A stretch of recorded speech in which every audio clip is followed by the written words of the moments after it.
In this episode, we talk about we may actually get justice for Breonna Taylor. Good job, Kansas. I'm still not thrilled about rights up for a vote, but you done good. Chuck E. Cheese's, where a kid can be a kid as long as they're white. Believe it or not, comedians can refuse to punch down and still be funny. Welcome to Full Circle, the podcast.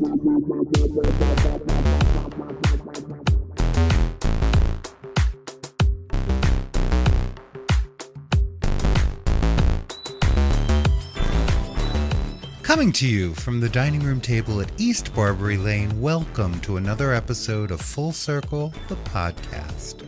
A weekly visit to our home where we squeeze a few headlines through our decidedly queer lens and see what happens.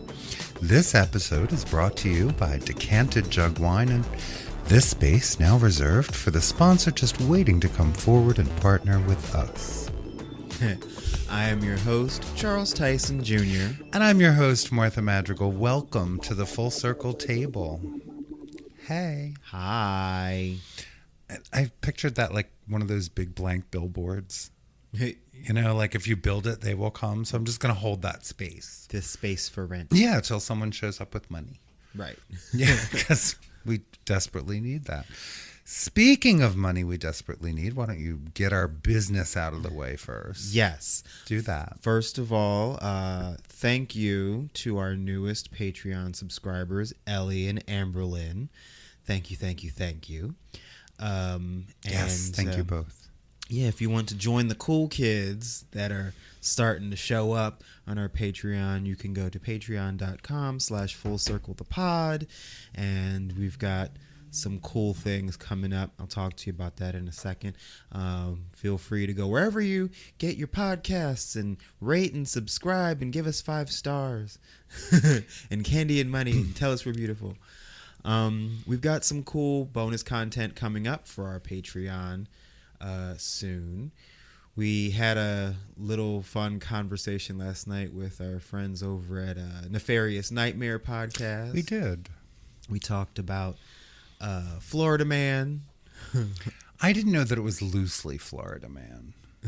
It was the idea of Florida Man, because I brought just all Florida Man stuff, because there's such a wealth of it. Yes, which is and that is like any news story that starts with the words Florida Man, and usually hilarity ensues. Yes, yeah, like got his dick caught in something, or set his own truck on fire, or wrestled an alligator to teach it a lesson, like that kind of thing. Or combinations thereof. Yeah, combinations thereof. So that'll be coming to Patreon. And we also sat and had a lengthy happy hour with our friends Nicole and Tessa over at Doom Generation Podcast. The Fierce Bitches Happy Hour. And yeah, happy hour is So I decided what we're going to do is we're going to chunk it up. Not talk to them again until they have an episode to record and we have a time limit. Right? We're going to chunk up our what we did and release it to you in a series of episodes.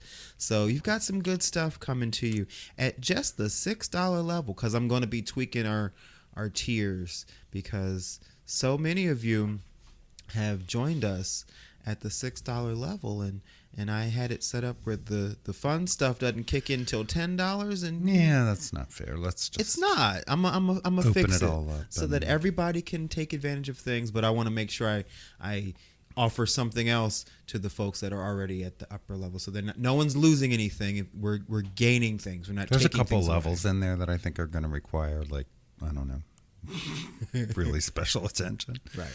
But yeah, so we want to, and we're grateful for those. Oh yeah, we want to add, not take away. So yeah, I'll have to cook for those people or something, because we love you guys and we appreciate your local support. Yeah, I think they're mostly local. Come have dinner, hang out with us. Right. Yeah, you would think, just based on this week's cavalcade of nonsense, that I had my fill of white wine. And yet, here I am with a goblet full of Sauvignon Blanc to get through this podcast. Well, there's white wine and there's white wine. Yes, indeed. The latter is what you will find in the cavalcade later on. Yeah. So what's going on with us? I don't know.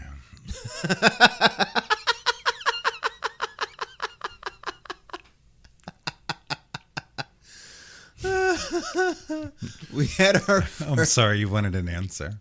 We had our first gathering of the summer.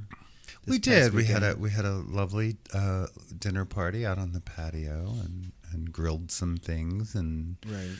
That was fun. It was. It was fun. And it was the first time only because it's been hot as fuck. Yeah, right. It's been really, really hot. It wasn't the first one. It was the second of the season.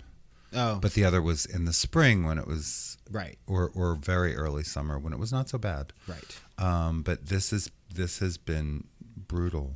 But there's that point at which the sun goes behind the trees and then the patio is in shade. Right. And it wasn't bad. I mean, it was warm, but it wasn't bad. And then by the time, we were done eating and everything, there was actually a nice breeze. Right. But you were so funny. You were like, we have firewood. And I was like, yeah, that's cute. I know. I love to watch a fire, but it was kind of like, no, everyone's just now really perfectly comfortable, and it would be silly to tend a fire in that weather. Although somebody was the other night, and it's like, I think it was the people that have the in-ground pool. Oh. So they could watch the fire from the pool. See, that makes sense. If we had that, I might do that too. Right. But we don't, so no. Yeah. But yeah, that was... We could put our feet in like basins of water. With ice cubes. I mean, we could do that. That's less fun than sad. I know. But still, I mean, practical. Thankfully, I'm just thanking, past me for putting central air in this house. Yes, thank you, past Martha. Back in whatever year I did that, because, when I grew up here, we had a whole house fan, and that was it. And it pulled during the day, all the drapes and things would stay closed, and the windows would be closed. And so it was kind of dark in here, and they would open the basement door, or the cellar door is what my father called it. Right. Because it is a cellar, and it would be damp, but cool down there. And it would pull the cool air through the house, right? Through the big fan in the ceiling in the stairwell.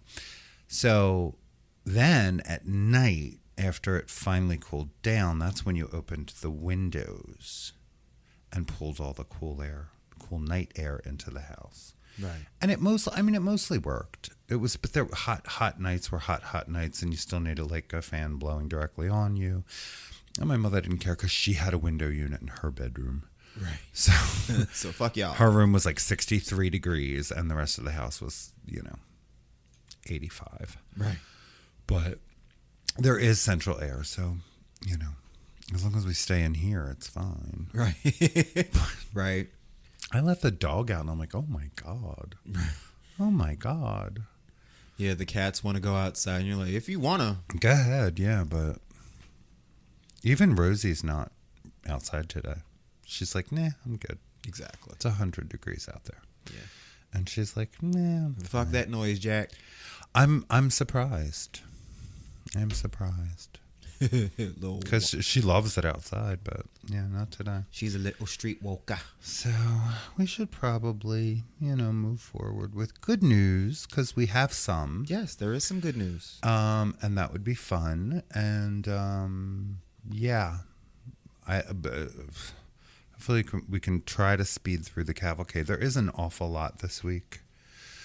We did sit down with Chris Matthews. That was a really fun, good thing that happened. It's a great interview. It's true. The one thing that I will never forget is LGBTQ. Yes, she has forever changed the way that we pronounce LGBTQ. LGBTQ. It is now and forever LGBTQI. I love that. I do. It has a nice ring to it. And that's like this perfect catch-all, like for when you see someone across the room and you go, oh, they're just so LGBTQI. Yeah. So that was fun. And it really was. It was a terrific interview. Chris Matthews is a singer-songwriter. Just amazing stuff, all of it. And the CD Changemakers in particular, which is the one we were talking about, is just phenomenal. Yes. And you can go to Chris Matthews. It's CRYS, short for Crystal, Chris Matthews with 2 T's.com, and pay for the digital download that way. That is the best way to support that wonderful, amazing artist. And and that episode is out there, and I think it's really, really good. And you made a little TikTok of just an excerpt from the episode, which is the excerpt that LGBTQI came from. Yes. And that's like our best TikTok so far. It is. We're figuring out the TikTok. Yes, TikTok at Full Circle the Pod. Just go to all of our social media on our linktree / Full Circle the Pod, because we got a lot. Yes, we do. So let's get into the good news. Good news. There was good news. There was good news this week. So, I didn't link to an article, because this has been such like national news, but Kansas took a vote. Mm-hmm.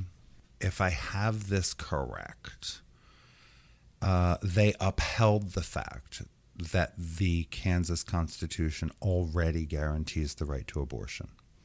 They did not alter that fact. Right. I believe that is what happened. The larger news of all of that is, I think the reason it came up for a vote at all is because Republicans felt emboldened and thought that they would win there. Right. And that it would sort of start this national trend towards supporting the fascism that has taken over our Supreme Court. Yeah, that part. And the Republican Party at large. So I think that's what they thought was going to happen, because you don't usually ask questions you don't know the answer to. You know what I mean? If you're smart, but I'm not giving them credit for that anymore. I wouldn't. So, so the vote was shocking to many. More than 60% of Kansans did not go for this and said, no, this is a right that will continue. So it has had an interesting effect. I believe the next state to have such a vote is Indiana. We'll see how that goes. Come on, y'all. You can do this. Here's my problem. I think this is a good thing in that it represents a ray of hope, to the vast majority of us who, regardless of where we fall on the political spectrum, fall into the category of supporting human rights. Right. And no overreach when we see it, which this clearly is. Overturning Roe clearly is. Right. And, the chilling effects that removing rights from Americans has. So, for the vast majority of us, this is a good encouragement that all is not lost. An encouragement, toward the power of the people, and that makes me really happy. That said, I am never particularly thrilled when any human rights are on the fucking ballot. Right. Because that's not what rights are. Right. They are not anyone's to give or take away. Well, right. But, that's so we do need to legislate this. I know all of the arguments about, the laws should not be coming out of the courts, but we also have a history in the United States of when we play with this cute little notion of states' rights, we still have states that would prefer to own certain people. Yeah. Like they still fly the flag of owning people. Yeah. Like that's their thing. Whether they think so or not. I don't care how they justify that bullshit. That's what it is. Yeah. If you're flying a Confederate flag, you're basically saying, we miss slavery. Yeah. If only I could own people, my life would be easier, because that is what that war was about. That is what that flag was about. And that is real. Mm-hmm. And that is history that some of y'all are fighting the teaching of, but it's critically important at times like this. Yeah. So, it always gives me pause, but, yes, that is how constitutional amendments are discussed often, is, through vote. So I think this, I understand why it happened. I always say, yes, and. Because if the vote was for trans health care, it probably would have gone another way. Mm. And that's no more okay. You know what I mean? Like, that's, there shouldn't be mob rule. There's a reason we call groups minority groups, because we are a small percentage. And the percentage of trans people could not be really any smaller. You know what I mean? The percentage of queer people in the country could not really be much smaller. So when you look at that, I don't want my rights up for popular vote. Yeah, really. Not in that manner, because the outcome is likely to be different depending on where I live. And that's what is not okay. Yeah. If I'm an American, no matter where I may have been born or live, and, I'm queer and I'm trans, I should have the same rights as a queer trans American in New Jersey or New York or California. Sea to motherfucking shining sea. Yeah, that's all I'm saying. And the fact that my neighbors don't cotton to that should not matter. Right. What happened to that time where some of y'all are always going to be mad, and of course that's what they're saying in the reverse, right? But words don't mean anything anymore. But that's what they're saying in the reverse, of course, is, well, you're such a small group, so some of y'all are going to be mad. No, let me talk to the larger point again, which is rights. Right. Right. If you want the right, to get your tits enlarged, or to get a Viagra prescription, or to wear high heels, or a wig, if you want those rights, then stay away from mine. Do you know what I mean? It really is. You want the right to eat whatever the fuck you want, and have 3 heart attacks and diabetes, and continue to go to the donut shop. Have at it. Like, this is America. Right. But, when my health care involves something you don't agree with, hold on. Because I don't agree with yours either. Like, put that donut down right now. You're killing yourself with food. So let's do better, right? I mean, but I don't get to dictate that. I don't say that your life has no value just because I don't like your diet. Right. Or, whatever we're talking about, because I know people get all riled up about addiction treatment. And no, we treat addiction. We treat human beings. We value their lives. That's what we're supposed to be about here. And if you want to eat your hot dogs and your Twinkies and go have bypass surgery, then you don't get to dictate what I do with my body. Right. So that I have better congruence and a happier life. It's none of your business. Right. It's between me and my doctor. So that's my larger point, that, I don't want y'all voting on rights. I really don't. Right. I do want you all voting for representatives who will codify into law that all of our rights are protected, because then nobody's hurt. You're not harmed by my surgeries. You're not harmed by my affirming care or HRT. You're not harmed by any of that. Nope. Just like you're not harmed by her abortion. Right. It's none of your business. It never was. Never was. But, well, it was at one time. I mean, and we have the horror stories. There were people, there were women in my mother's generation for sure. And I talked about this with, Debbie Reynolds had the story about having to carry a dead baby, having to, the fetus died at 6 months or 7 months, and she had to carry that to term. And I had an auntie who had to do the same. Right. And got gangrene and almost died. And, because of these archaic laws. And that was in the 1950s. It was still none of their business. And it was none of their business back then either. That was my overall point. But allegedly, when we know better, we do better.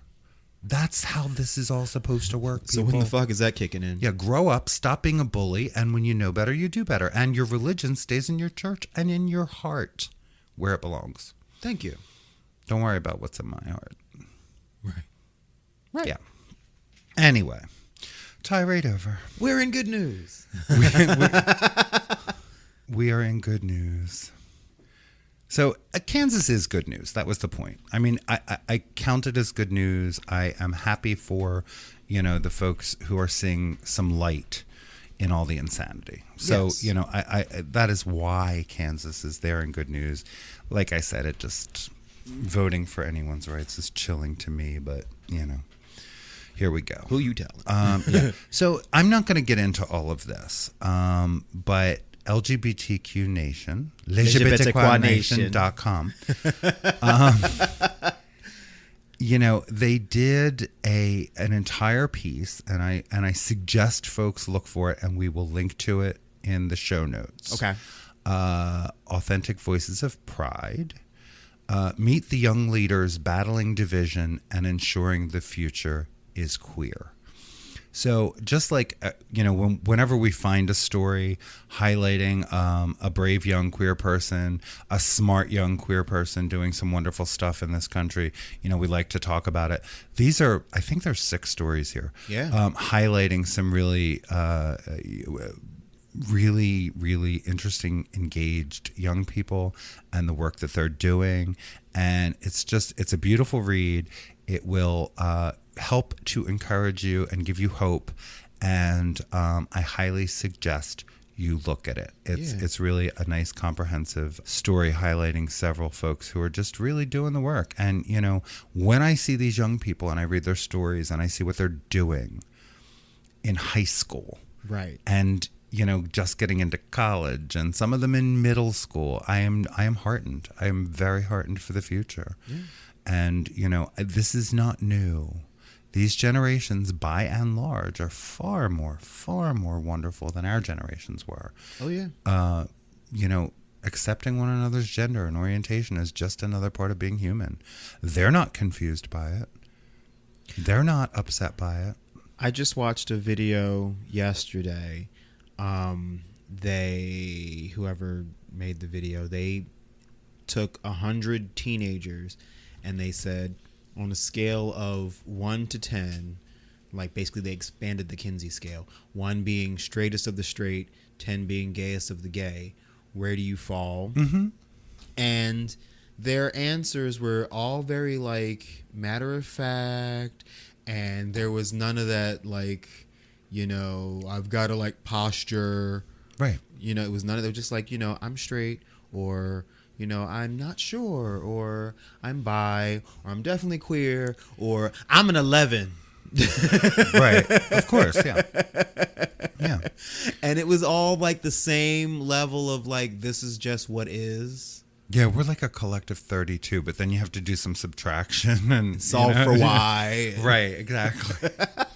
There's square roots involved, and it gets messy. Right. But I love that. And I love that, these young people in these stories, they are up and coming movers, shakers, and most importantly, leaders. Right. And I have said and will say, and, leaders lead. Yeah. That's what they do. Yeah. No matter how young, resources don't matter. Leaders lead and leaders emerge. They just do. And, all of these young people, from influencing education to, organizing queer youth to, it's just, there's such a group here that, I really wanted to highlight not 1 or 2 people, but the article itself. Go read it. It's terrific. It's full of hope. It's full of, some bright young folks who are leading the change and really showing a lot more common sense than some of the adults these days. Mm-hmm. So once again, check the notes in this episode for that and give it a good read. Yep. It is worth your time. Yep. What's next? So, Angelica Ross will be of Pose fame. Correct? Yes, she was Candy. Yes, she was Candy on Pose. On Pose. Let me help you with your words. Who was the source of many of our ugly cries watching that show. She is going to be performing the role of Roxy Hart on Broadway in the hit musical Chicago. And that will make her one of a tiny handful of trans women with major parts on Broadway. Well, trans people, yeah, or in Broadway touring companies. I mean, yes. It is happening where, more and more trans actors are landing roles that are not specifically trans, yes, or tragic, or ridiculous, right, or centered on troubled mental health. So great, yay, yeah. Good for her. And she's been getting roles like on television since she's been on Pose, and I don't think any of the characters that she's played since Pose have anything to do with transness at all, which I enjoyed. Like she was in American Horror Story 1984, and right. She was like the camp nurse. There you go. And she wasn't the trans nurse; she was just the nurse. Right. And I'm like, check it out. I love it. And if they call this I'm just hearing mediocre white actors across the world, cis white actors, groan that this is some sort of trans affirmative action. And if it is, good. Yeah. Yeah. It's about time. Yeah. Mediocre just won't cut it no more. Yeah. Go take a class and shut up. Sorry about it. So, yeah. Go ahead. You want to go? You want to run with this one too? Sure. So the Department of Justice, this is great news. The Department of Justice charged 4 current and former police officers in connection with the raid that killed Breonna Taylor. Excellent. It's fabulous. Excellent. U.S. Attorney General Merrick Garland announced this past Thursday, that the Department of Justice has filed charges against 4 former and current Louisville police officers in connection with the death of Breonna Taylor. Those charges include civil rights offenses, unlawful conspiracies, unconstitutional use of force, and obstruction. Get them. So the feds had to step in to make this happen? Is that how I'm hearing this? Yeah. Well, and that's again what I'm talking about with state to state and civil rights and how they often do and in terms of policing as well. Yeah. What I just read something before I sat down about a Mississippi grand jury voting not to indict the woman responsible for Emmett Till. I mean, she's near death, but that's not the point. Right. It was a Mississippi grand jury, and of course. And she's already been on record as saying she lied. Sort of, yeah. So yeah. Unfortunately, there's no documentation of that. There was a documentarian, I believe, who said that happened in an interview. It's very convoluted. I mean, I don't think there's any question that she lied. Don't get me wrong. I don't think there's clear documentation of that. Yeah. But beyond, regardless, there were eyewitnesses at the time that she singled him out. She pointed him out. She was probably in the truck when her husband and brother-in-law went and got him from his home or from where he was staying. So, yeah. But it looks like we're getting closer to getting actual justice for Breonna Taylor. Yay. Yeah. Yay. So, I never like using their names, but the InfoWars jackass. Oh. Currently in court. The one who's always sweaty and crazy. Sweaty and ridiculous.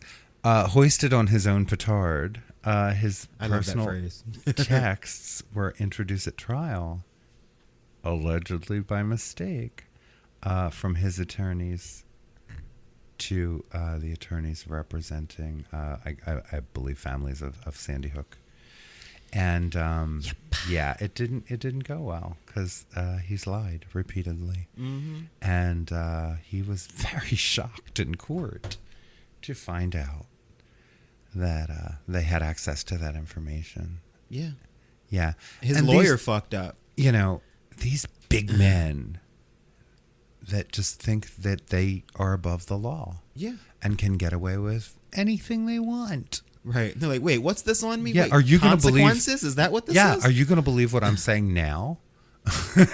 Or what I said then? Right. You know, believing that they don't have access to what he'd said then. Right. Yeah. Yeah, that felt good. That's why it's in good news. It felt good. It felt good.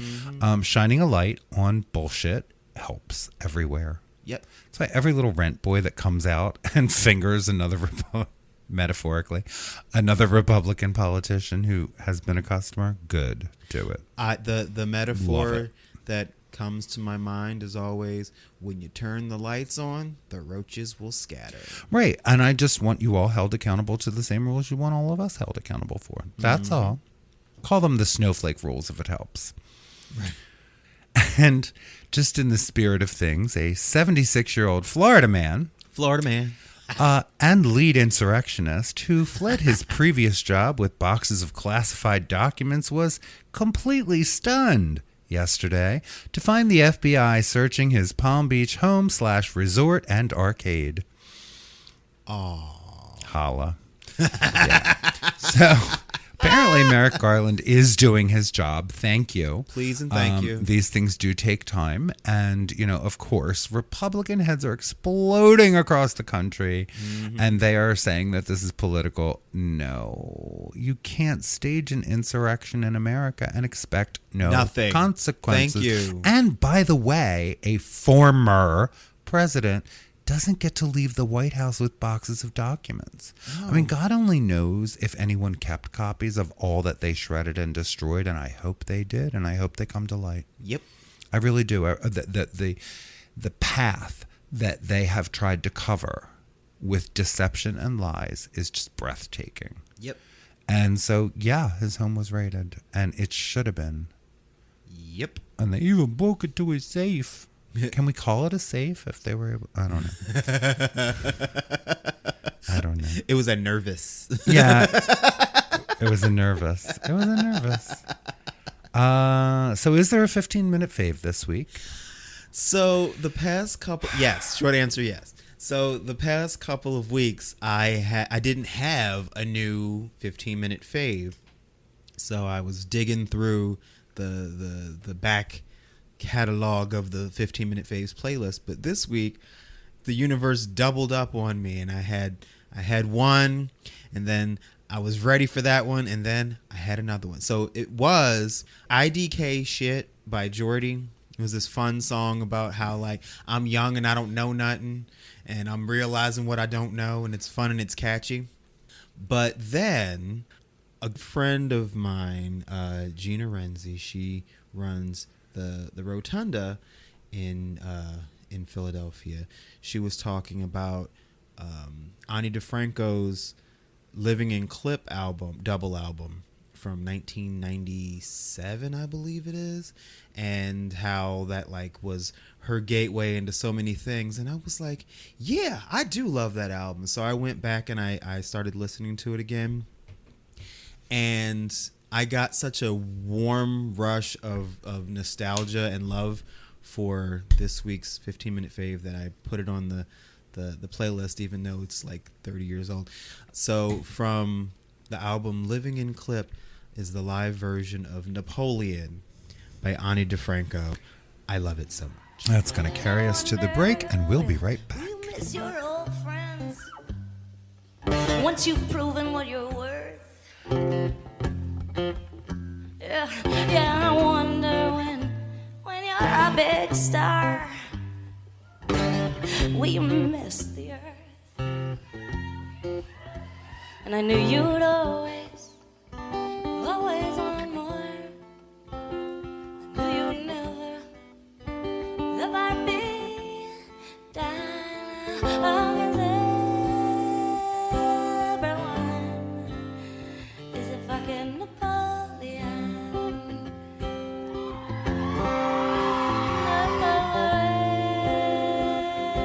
Everyone is a fucking Napoleon.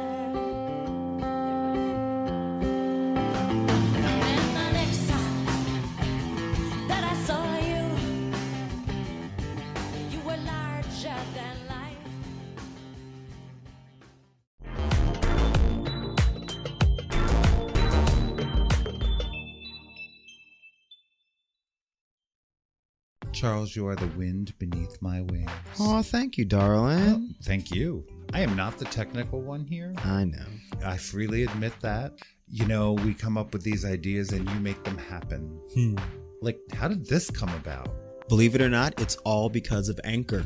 Anchor has the tools. It lets me record, edit, and distribute right from the computer. Sometimes I do it from my phone. It's just as easy either way. Wow. Yeah. We're on like dozens of platforms, though. It's true. Anchor makes it easy to distribute our podcast on platforms like Spotify, Apple Podcast, and dozens more. It's everything we need, and it's all in one place. And you'll love this part. It's all completely free. Oh, thank God. Right. I use Anchor for pretty much every aspect of getting our show out there and into the listeners' ears. That's amazing. It is. And if you, dear listeners, want to get into the podcasting game, you just need to download the Anchor app or go to Anchor.fm to get started. Maybe Anchor's the wind beneath my wings. Hey!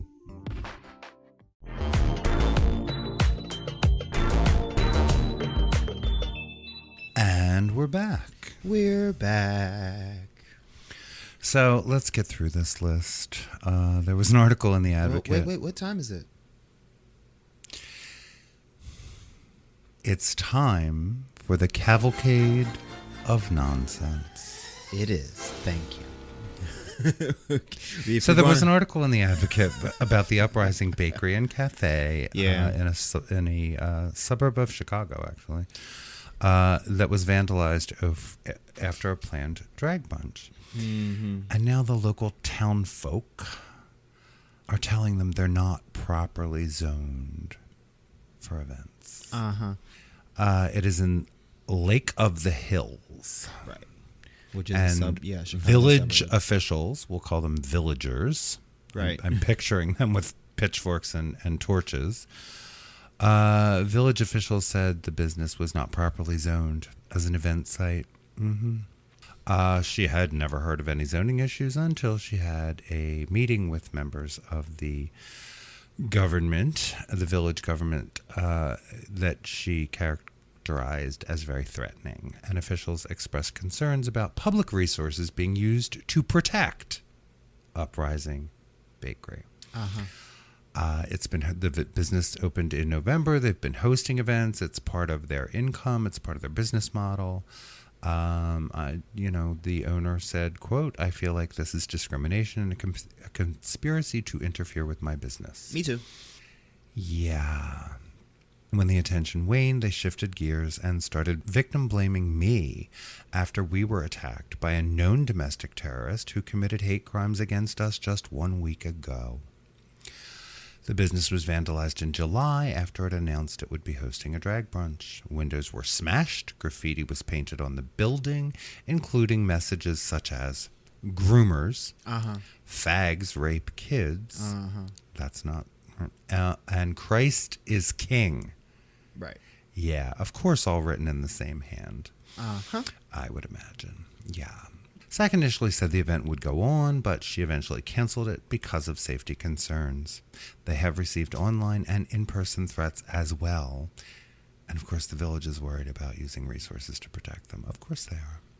Well, if you hadn't been having those events, this wouldn't have happened, which is very much like, well, what were you wearing? Joseph I. Collins, 24, who lives in the neighboring town of Alsip, was arrested in connection with the vandalism. He is charged with a hate crime and criminal property damage, both of which are Class 4 felonies. He has been photographed wearing Proud Boys garb and standing alongside Edgar Remy Del Toro, Delator, a prominent member of the neo-fascist group, according to the Chicago Sun-Times. Surprise, surprise, surprise. Both men were present for the January 6th riot at the U.S. Capitol, which was led to federal charges against dozens of Proud Boys. Canceling a Disney karaoke event planned for the evening and a resume writing workshop scheduled for the next day. Village government, of course, contends there is no conspiracy against SAC, is the name of the owner, SAC. This issue is about a business conducting activities it was never permitted to conduct.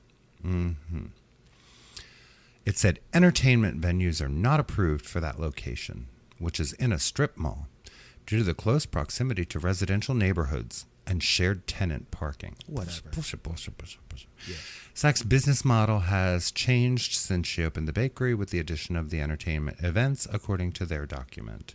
The ACLU Illinois affiliate has sent a letter to the government accusing it of unconstitutional retaliation against SAC and her business. We dispute the letter's characterization of Uprising's programs as entertainment events that are prohibited in a B2 zoning district, their attorney stated. Even if that characterization is correct, however, the village's sudden determination to enforce the code against Uprising or Ms. SAC based on their exercise of First Amendment rights constitutes unconstitutional retaliation. Indeed it does. Yep. Yeah. Village officials were urged not to interfere with upcoming events at Uprising, including the Drag Bunch, which was rescheduled for this weekend. Yeah. They sure do love to thinly cloak their bigotry through zoning in the world, don't they? Well, yeah, that's an old thing that's been going on for a very long time. I know. But yeah, so here's where it gets interesting, isn't it? You know, when these types of people go unchecked and they feel emboldened by these types of activities that are absolutely harmful and detrimental. Yep. Yeah, shit gets messy. It sure does. It sure does. And the very idea that they have to alter the way that they exist because these people exist.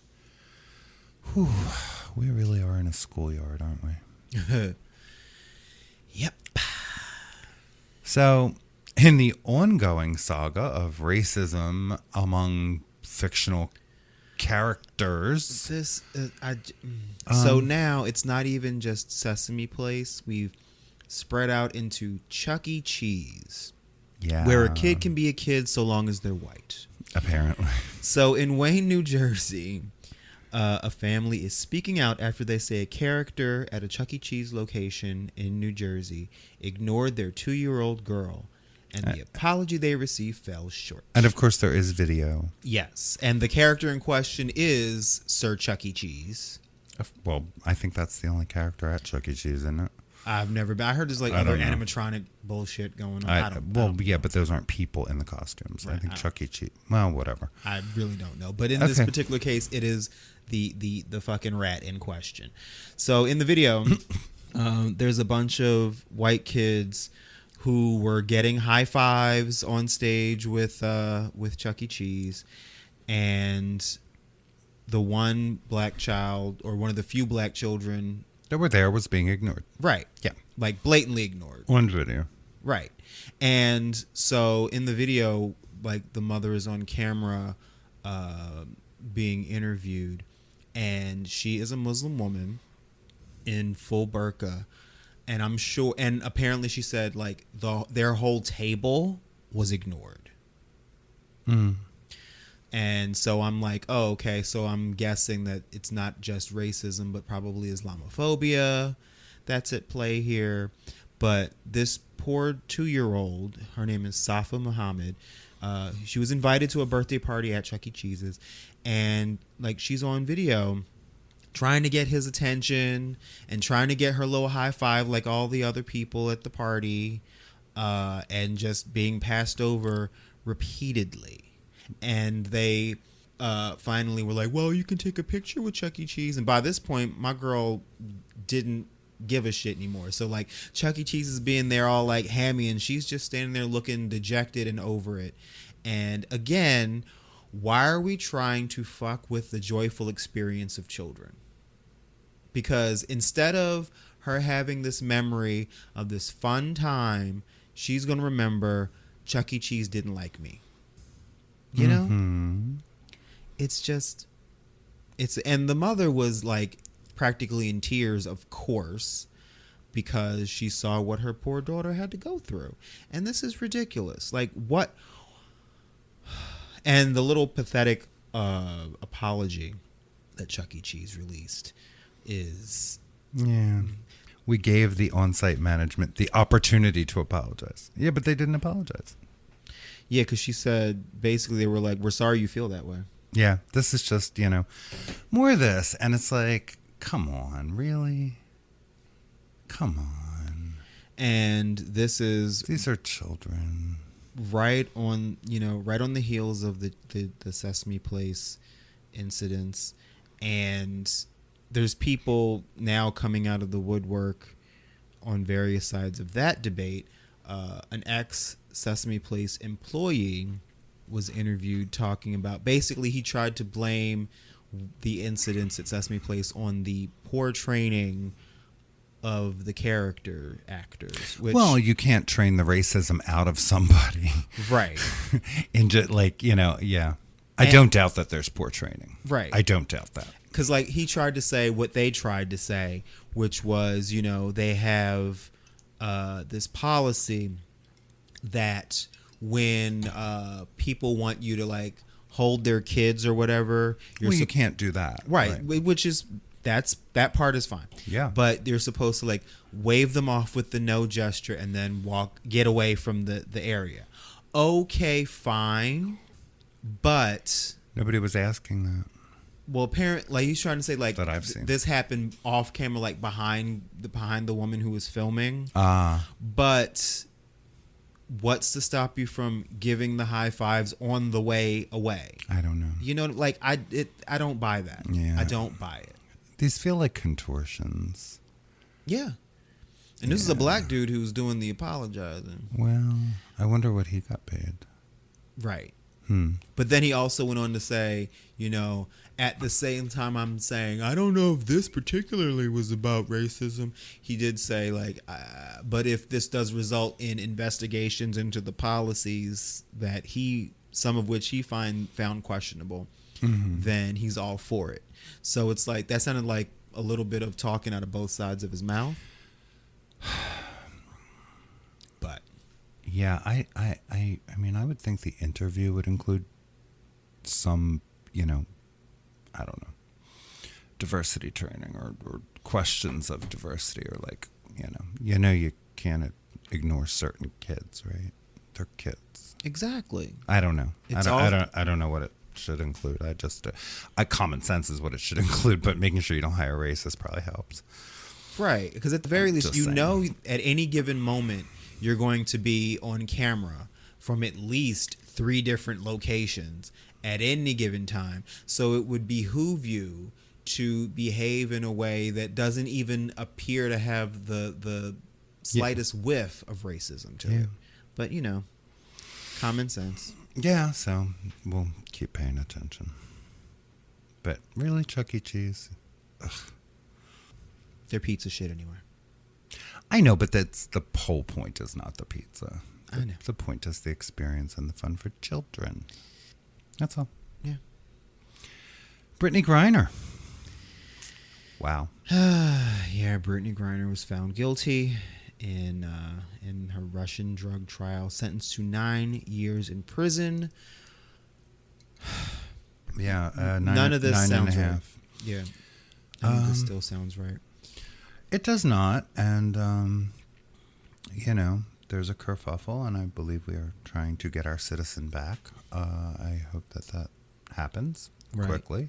I hope that all of the men who are suddenly now interested in women's sports are, of course, contributing their money and their voices to the redress of this situation. Of course, many of them, I've been reading many of them saying that, she should have known not to have hemp oil or whatever she had. Hash oil. Hash oil. Yeah, the judge found that Griner had criminal intent. They told you get out of Russia and you didn't. That's the kind of shit that they keep saying. So, yeah. Saying she was guilty of smuggling and storing illegal drugs, which It was for personal use. Right. And, And apparently, the guilty plea that she gave was coerced by her Russian attorney, which I am not surprised about.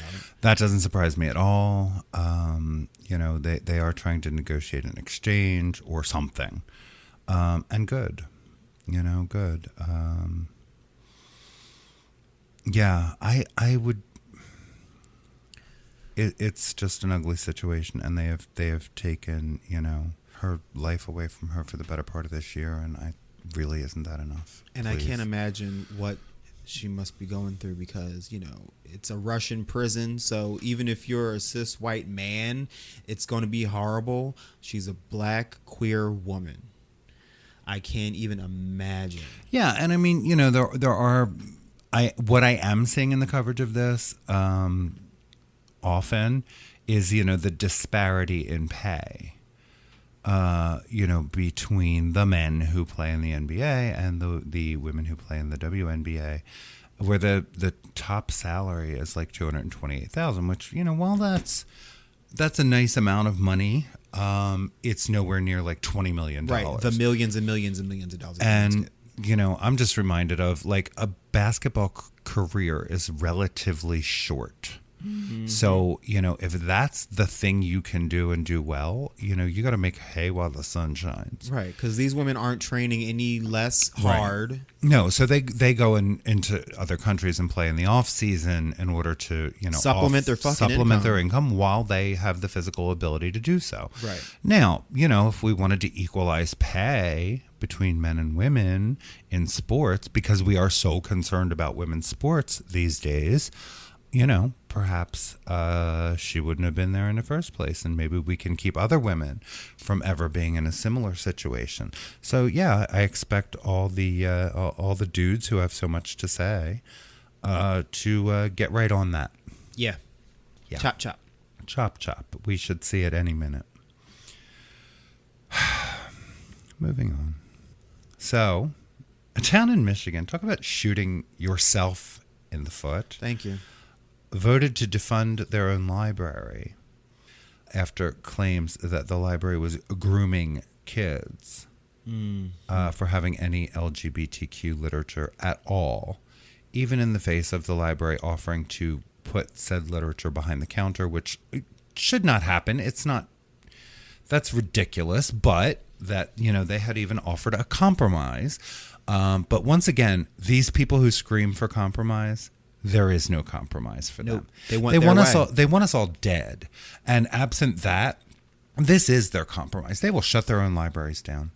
You know, and somebody was quoted as saying, "This is not a political issue. It's a biblical issue. What the fuck does your Bible have to do with a public library?" Thank you. I don't know, but this is Jamestown, Township, Michigan. They rejected a ballot measure during primary elections earlier in the week to renew a property tax that funds the local library. Right. And pays for 84% of Patmos Library's $245,000 yearly budget. So it's not even an expensive library. Right. The failed measure means the library will run out of money at some point next year. And this came about, they included a graphic novel, Genderqueer, a memoir. Yes, by Maya Kobabe, I believe is her name. Yeah, I think so. About coming to terms with their identity as a non-binary asexual person. And the book was in the adult section. Yeah. But, you know, parents thought it shouldn't be in the library at all. Yeah. And so they compromised by putting it behind the counter, you know, so you could ask for it.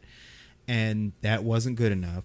In the entire library there, which contains about 67,000 books, there were 90 books with LGBTQ themes. Right. And that's just too much. Yeah, they were going to put genderqueer behind the counter. And there are some other, you know, age-appropriate materials like Spinning and Kiss Number 8, books that discuss teen girls who have feelings for other girls. And, you know, they want all of it banned. And absent that, they're not going to give the library any money to exist. So nobody gets to read anything because they might read queer literature. Yeah, that's what happened. Fahrenheit 451 all over again. You know, a couple of library people quit, you know, over this whole thing because the conservatives were just being horrible. Oh, yeah, they were harassing them. Yeah. Calling them all kinds of names.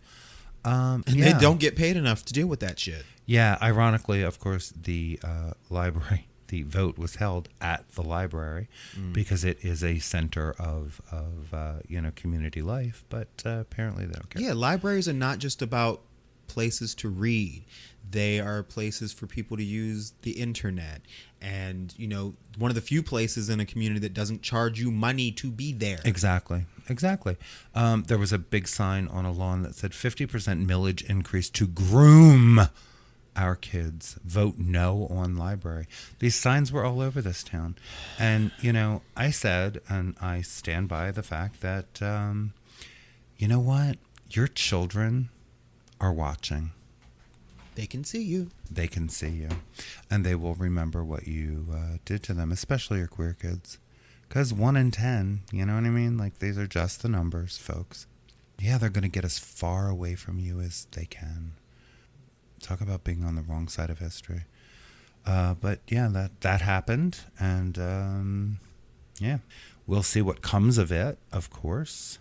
The measure can be put on the ballot again in November to try to get the funding back for another year. But many aren't hopeful that public sentiment can be turned around that quickly. Shit. Yeah.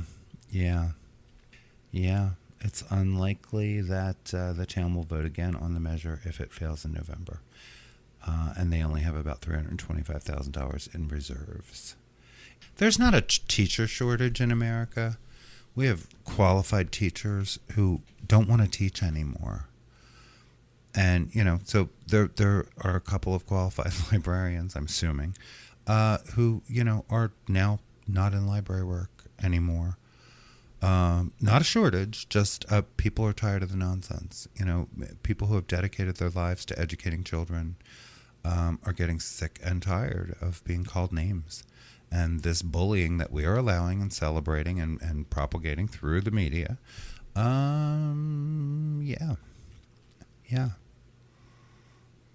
we really do need to kind of get these people back being ashamed of being so hateful. Right. You know? Bring back Stay home shame. and be mad. That's what you need to do in America. Right. Because fascism is not as pretty as it sounds to some of y'all. I'm going to tell you. Oh, God. Ask the Brits about Brexit. Well. Anyway. What's next? Conservatives sue a school for refusing to out transgender students. Yeah, there is a right-leaning group, Parents Defending Education, PDE, suing the Linn-Mar Community School District of Iowa because its policies protect transgender students from transphobic parents and other students. PDE supports banning LGBTQ books and curriculum and institutional racism from schools. So they want that out of there. The organization has also previously partnered with the anti-LGBTQ group Moms for Liberty. These names just crack me up. Right. The school district allows students grades 7 and up, so, you know, junior high and high school, to create a gender support plan. The plan requires school staff, students, and school documents, including ID cards and yearbooks, to address students by their self-assigned name and gender identity. The policy also allows these students to enter the locker room, bathroom facilities, and sports teams matching their gender identities. This lawsuit takes particular issue with part of the policy that withholds details of a student's gender support plan from a student's parents, even if they specifically request it.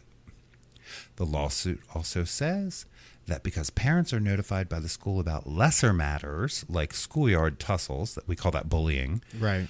Missing homework, well, yeah, that's kind of the, and social events, the school should notify parents about a kid's gender identity. Otherwise, parents won't be able to, quote, properly support their kid. Some of y'all do that with conversion therapy, which never works. Nope. 100% of the time. Nope. It fails. And often it leads to, you know, self-hate, self-harm, and suicide. Yeah. But, you know, we should... Anyway, yeah, the school's trying to protect some kids from their parents, because if the kid had a trusting relationship with their parents at home, this would not be an issue. Right. Yeah, but... The lawsuit omits the fact that nearly 50% of trans people in the U.S. experience familial rejection for coming out as trans. something which dramatically increases their likelihood of attempting suicide, becoming addicted to drugs, or experiencing homelessness. So we just don't want these kids to identify at all. Right. Not at all. Keep it out of school. Quote, parents are completely and purposefully left in the dark. The policy plainly violates parents' rights under the 14th Amendment, the lawsuit states. You and I need a real list of what kids' rights are. I swear to you. The lawsuit also claims that the district's policies against transphobic speech, like dead naming and misgendering, are a violation of students' First Amendment free speech protections. Wow. Because they're punished for expressing their sincerely held beliefs about biological sex. That's not what they're doing. Wow. You can have whatever belief in your head you want. That doesn't get you to... That doesn't give you the right to marginalize and hurt other people. It doesn't. Nope. You could keep your mouth shut and keep it pushing because you choose to believe bullshit in the first place. Yep. How about that? One of the parents has a middle school age child on the autism spectrum and worries that their kid's difficulty distinguishing between male and female characteristics will get them placed on a gender support plan. No, it won't. What? Pressuring them to identify as trans. No, it won't. Or non-binary, even though the child may not have a firm grasp of what these identities entail. Oh my God, talk about making shit up. No, don't know what words mean, but use all of them. Another is worried that their extremely impressionable daughter will follow the lead of LGBTQ affirming teachers and queer classmates and start identifying as trans or non-binary. Don't tell me there shouldn't be a test before you're allowed to have a kid. Right. Some of Parent B's daughters' special needs classes are held in a classroom that also functions at the meeting location for the LGBT student club, according to the lawsuit. The teacher in that classroom is the faculty advisor for the club. Thus, the classroom walls contain several posters with information about various gender identities, gender social transitions, and referred pronouns. Parent B's daughter is extremely impressionable and often follows the lead of other students. You mean a kid? Yeah. Yeah. Shit. And what would happen if the kid did have a momentary exploration of their gender? What bad thing would happen? What bad thing would happen to that child if they happened to question their gender? What would happen? And then, assuming they have a very good and open relationship with the parent who's involving themselves in a lawsuit, then that kid can say, you know what? I explored my gender and I'm good where I am. Right. You know, thanks for loving and supporting me while I asked questions. That's it. That's all that would happen. Yeah. That's all that would happen. But no, we have to be litigious about it, and we have to make sure trans kids, actual trans and non-binary kids, are not supported in the learning environment because your kid might be confused. Right. What Right. are you talking about? Anyway, it goes on and on. It mentions research that, of course, never happened and doesn't exist. You know... Most teens are identifying as trans due to peer pressure, according to research that they cite that doesn't exist. And actually, we know that these words are completely unfounded. Right. There is actual research that suggests that, but these people use the word research without knowing what it means. Google. YouTube. Yeah. Two other parents basically want their kids to be able to misgender and openly disagree with the... Yeah, they want their kids to be able to bully trans kids without facing any consequences. That's what these people want. That's what they're fighting for in court. Yeah. In court. Yeah. And another parent said they didn't want their kid to be exposed to the acknowledgement of trans people because it will cause the parent emotional and psychological suffering. Really? Really? This is so difficult for you to wrestle with. I hate everyone. That people might be different. Yeah. Yeah. Let's move on. Yes, please. To Florida.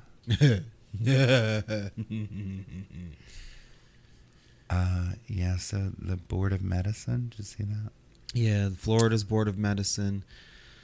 They're considering restricting gender-affirming health care for transgender youth and adults. Yeah, I just want to... It is made up of... This body is made up of doctors appointed by the governor, Ron DeSantis. Mm-hmm. Okay. So this has nothing to do with medicine and everything to do with politics. Let's get that right out of the way. Yeah. They might be doctors, but they are doctors that agree with that jackass. So medicine ain't got shit to do with it because everybody who's actually looking at medicine is opposed. Go ahead, continue. Right. Florida's Board of Medicine, like you said, they're considering establishing new standards of care for the state's transgender youth. These proposed standards from the State Department of Health are mostly based on false or misleading claims about the effectiveness and safety of gender-affirming interventions, according to medical experts. Yep. Under the proposed standards of care, doctors will be prohibited from providing gender-affirming treatments to transgender youth under the age of 18. Ain't that some shit? That is some shit. The Florida Board of Medicine on Friday will consider establishing a new standard of care for transgender youth that is in conflict with the recommendations from major medical associations and inconsistent with mainstream science in what critics have called a political ploy led by Governor Ron DeSantis' administration. It is a political ploy, that's all it is. Yeah, he's turning into a fucking supervillain before our very eyes. It's insane. Yeah.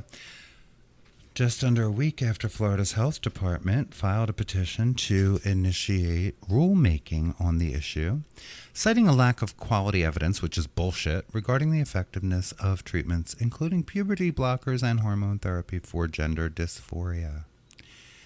Yeah, given the lack of quality evidence, a lie, in support of gender transition treatments, the use of such treatments for gender dysphoria should be considered experimental bullshit, and should require fully informed consent, fine, other risks and limitations. It does now, jackass.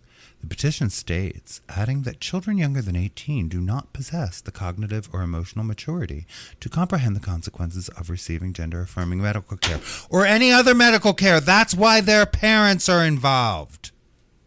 That part.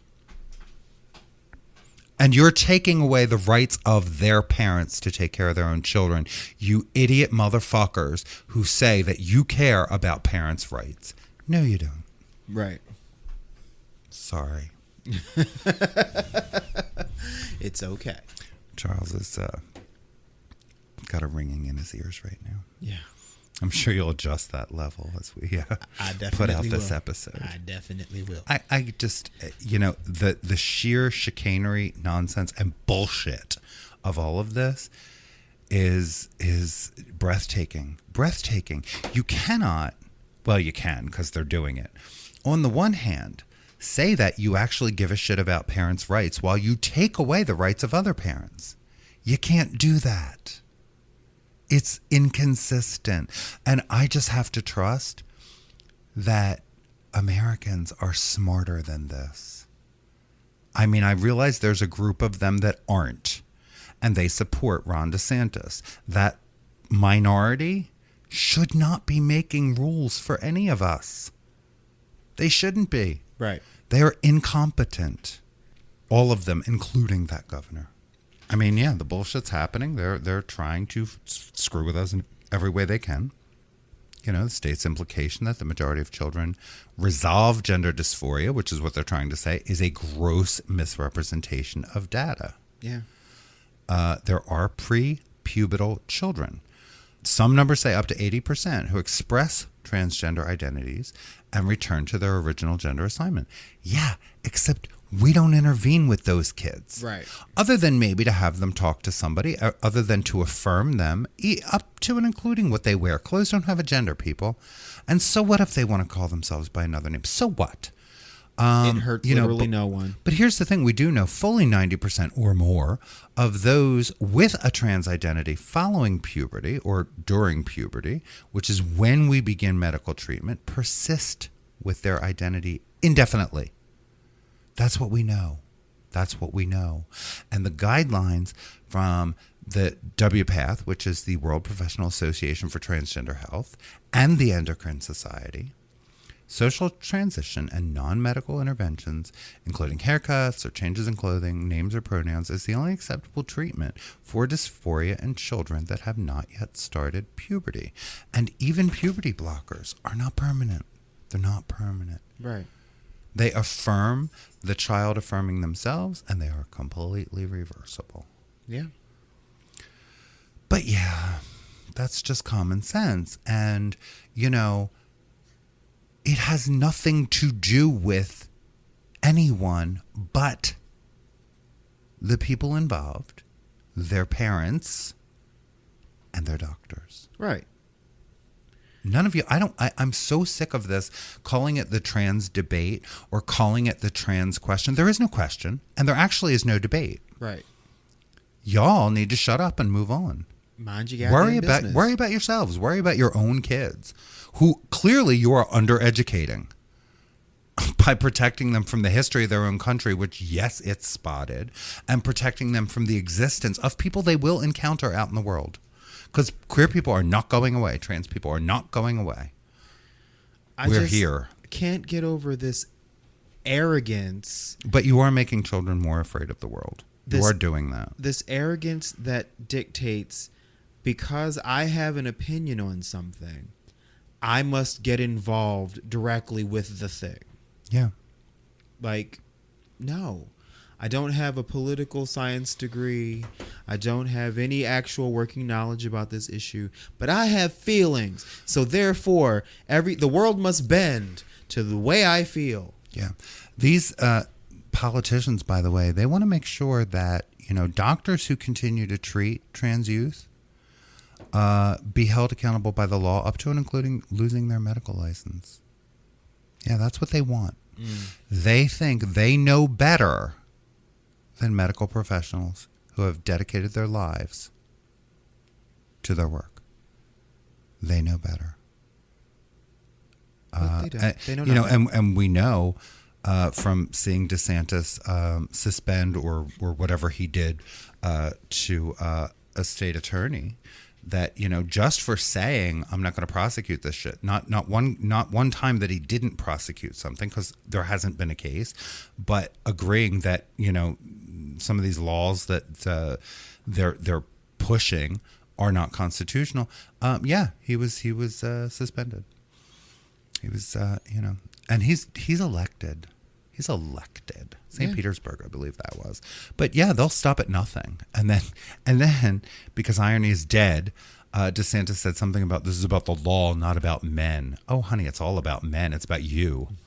It's about you and people like you interjecting this bullshit and, you know, waving your little dick around. That's what this is about. Waving? Please. Yeah. It doesn't create a breeze. Jiggling. Yeah, jiggling. The best you can get is a little jiggle. A nice jiggle. Just to prove it's external. Whatever. I just had the mental image, sorry. Yeah. Shake your button. Shake your little button. This next story, well, I put it here just because, and we can do this real quick. Yeah. But the Log Cabin Republicans, which Boo. is the self-loathing queers, they dared to compare the FBI's Mar-a-Lago raid to Stonewall, the Stonewall riot. Now, thank God for Twitter, but they actually posted in reaction saying, just as the patrons of Stonewall were not intimidated by police, honest to God, I can't write this shit. We will not be intimidated by the weaponization of the FBI and Department of Justice against former President Trump, I said former, or his home Mar-a-Lago, where, as we announced hours ago, we will be holding our annual gala later this year. Now, you got to be a special kind of fool to keep being rejected by the party you so love, no matter how you demean yourselves. They still don't want you at their party. But y'all keep going. This is the most ridiculous bunch of self-loathing faggots I have ever. Just Anyway. because they let you in the house, you think you live there You too. think you live there, and you do not. Nope. You do not. Nope. Daniel Summers, MD, was the best Twitter quote, and then we can move along. They are never going to like you. You will never be welcome. Making the world worse for the rest of us will not truly endear you to them. No matter the fake smiles they give you, learn it or don't. In the meantime, this groveling is pathetic and embarrassing to see. And I could not agree more. I forgot to give that a little heart. Let me just give that a little heart right now. Okay. I've said it before, and I'll say it again. You don't have to be black to be a coon. Oh, Lord. Yeah, and they just won't give it up. They won't give it up. Like in Texas, they weren't even allowed a booth on the floor, which is like the base level of respect. Log cabin Republicans couldn't even get a booth at their little convention. And yet they persist. They persist.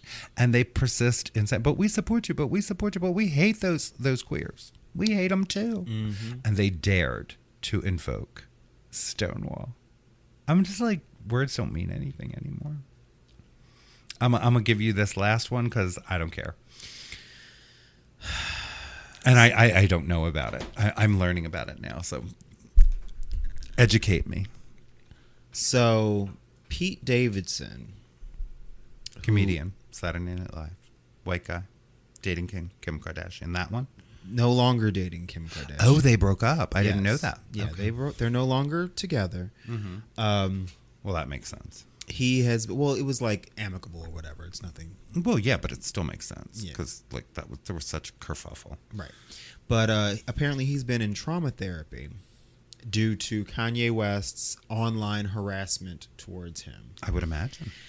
I just put that in there just because, you know, celebrities are people too.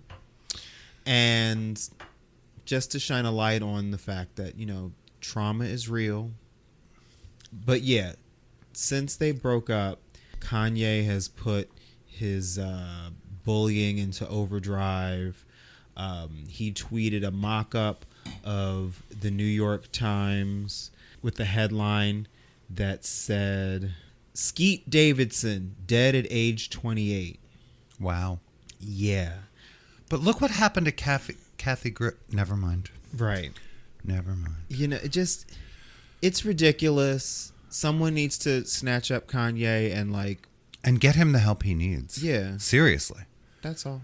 I mean, that is the larger problem here. Like, you know, the people he is affecting, they themselves need to go and get some help to deal with the effects of Kanye's extreme These problems. antics are not cute anymore. They haven't They been were never cute. They haven't been in a very, very, very long time, if they ever were. This garbage and bullying and service to his ego. Like, I don't know. Is he a narcissist? Is that what this is? Like, just classic narcissistic behavior? I don't know.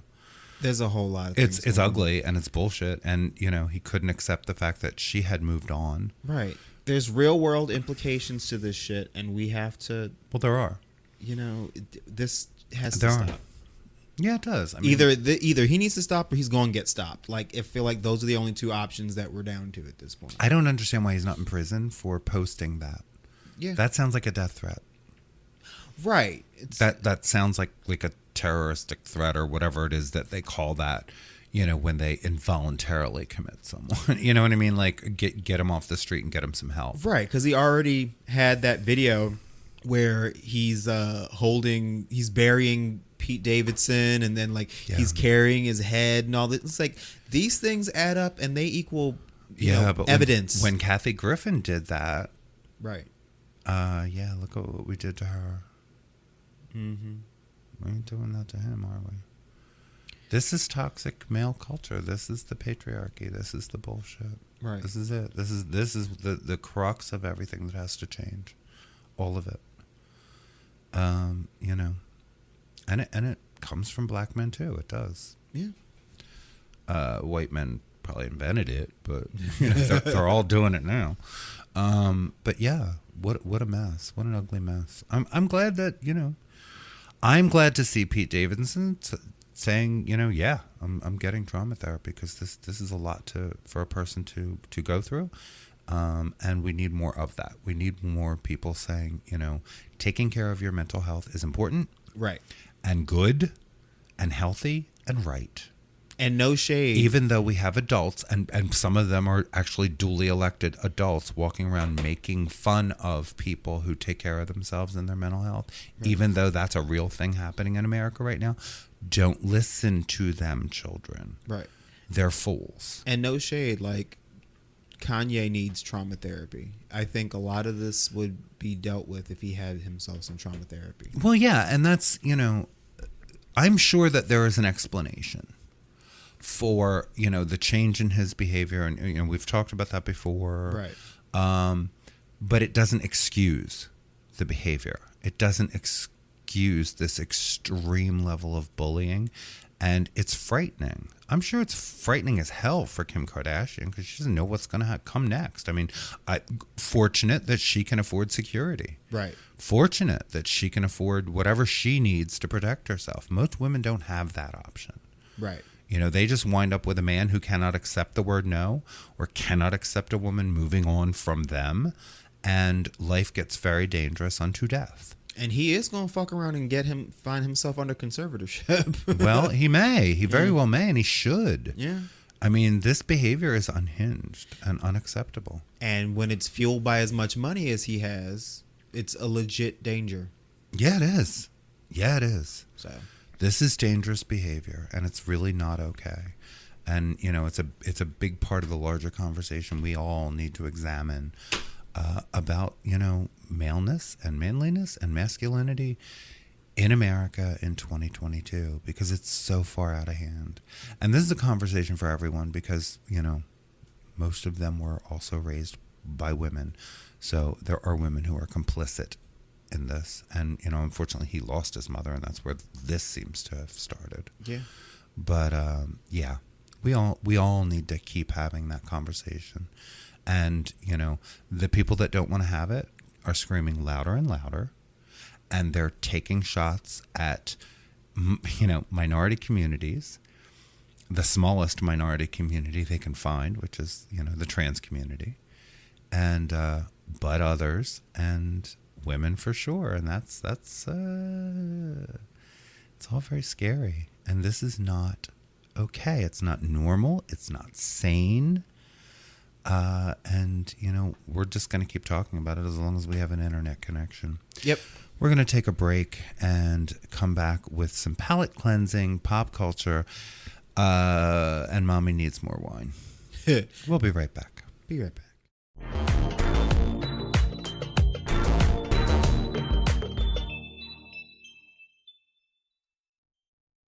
Did you grow up with a lack of parental supervision? Do you know all the lyrics to The Fresh Prince of Bel-Air? Remember Mayor McCheese and the Fry Guys? Have an inexplicable love for the California Raisins? Can you remember Madonna's original face? Then you might be a part of the Doom generation. Laugh until you cry with us each week as we stumble blindly through the memories of the movies And other random things that doomed us to be the salty, sarcastic, sardonic ladies you want to hang with. You know us, you love us, you can't fucking live without us. Doom Generation, available everywhere you find podcasts.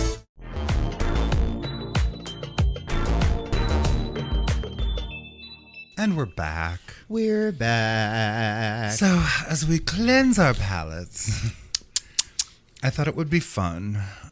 I'm hoping I just loved up on the dog long enough for him to not bark. Right. Because, yeah, he gives us a little over an hour to sit at the table, and then he gets antsy. He's going to want you to pick him up next. It's good to want things. We got a Facebook comment yesterday from James. Just absolutely love your podcast. Gives me such hope in these uncertain times. Keep the love flowing. James, I'm so glad that you hear the love coming through my absolute frustration. Thanks, James. Because love is the point. Right. Love is really the point and the thing I wish we could all get back to. Right. Got a note from Jackson this morning too, and Jackson said, I hope you've been doing well. We've loved being able to listen to y'all on the podcast. with a really fun emoji. Thank you, Jackson. Yeah, people are listening and enjoying what we're doing, and that makes me happy because, it shows us, that folks are listening. Yeah, and we do, while Martha doesn't like comment sections, please do feel free to drop us a line on Facebook or Twitter or Instagram, or use our email address, which is askfullcirclepod@gmail.com. Please do email us with, whatever you want, really. Show ideas, something you'd like us to talk about. We always accept praise. I'm still and figuring support. out what the hell Discord is all about. We're learning Discord. Charles is learning Discord. I'm not even going front. I don't know what it is.